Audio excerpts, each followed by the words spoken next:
Hello বন্ধুরা, আজকে মাসির বাড়িতে এসেছি আমি। খাওয়ার আইটেমগুলো দেখুন, খাবো কি আমার তো দেখেই হয়ে গেছে। সব ক্যামেরাটা একটু নিচের দিকে করে একটু ঘুরিয়ে দেখাচ্ছিলাম। পটল ভাজা, চিংড়ি, সবজি আলু কুঁদরি, পমফ্লেট মাছ, ভেন্ডির তিতা। এই তো আমার ভাতের থালা। এই তো সবাই দেখো, দেখি আগে। সুপার।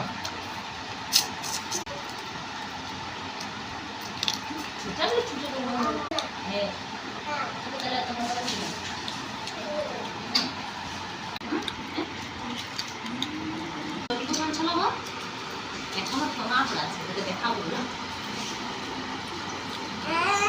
চিংড়িটা কাটুন করে বানাবো